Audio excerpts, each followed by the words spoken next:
જે વ્યક્તિ છે એ અરાઉન્ડ 40 થી 45 વર્ષના ઉંમરના વ્યક્તિને જે નજરે દેખાતું હતું કે એને પગની અંદર ફટકાઓ મારીને એના પગ અને હાથ બે ભાંગી નાખીને એને લોહી લુહાણ કરીને મારી નાખવામાં આવ્યો હતો। બનાવની ગંભીરતાને ધ્યાને રાખીને તાત્કાલિક પોસ્ટમોર્ટમ કરાવીને મર્ડરનો ગુનો દાખલ કરવામાં આવ્યો હતો। મર્ડરના ગુનાની ગંભીરતાને ધ્યાને રાખીને વિસ્તારના તમામ પોલીસ સ્ટેશનના ડિસ્ટાફની ટીમો સાથે સાથે ક્રાઇમ બ્રાન્ચ અને એસઓજીની ટીમો પણ આ બનાવને હત્યાના બનાવને ડિટેક્શનમાં કામે લાગેલી હતી।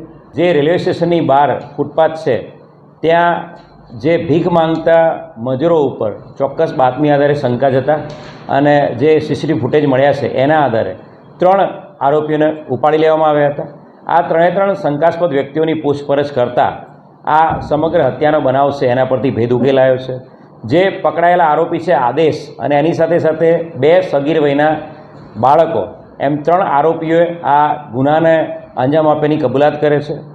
જે બનાવનું કારણ જે જાણવા મળ્યું છે એ બનાવનું કારણ એવું છે કે આદેશ અને એના અલગ અલગ પરિવારના સભ્યો જે ઓરિજિનલી આ લોકો શ્રીગોંદા મહારાષ્ટ્રના છે, ગામ બેલુંડીના, થાના બેલુંડી, ત્યાંના આ બધા પરિવારના સભ્યો છે। એ આદેશ, એના માતા પિતા, આદેશની પત્ની, એના ભાઈઓ બધા ત્યાં રેલવે સ્ટેશનની આસપાસના વિસ્તારમાં ભીખ માંગે છે।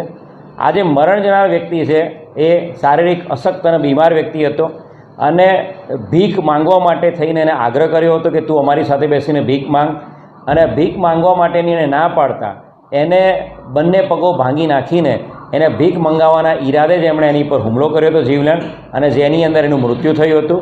તો 3 આરોપી જે છે આદેશ અને કાયદાના સંઘર્ષમાં આવેલ બંને કિશોર, આ 3ની ધરપકડ કરવામાં આવી છે અને આદેશ છે એને જ્યુડિશિયલ કસ્ટડીમાં મોકલી દેવામાં આવ્યો છે અને કાયદાના સંઘર્ષમાં આવેલ જે કિશોર છે એમને પણ જુવેનાઇલ કસ્ટડીમાં મોકલી દેવામાં આવ્યો।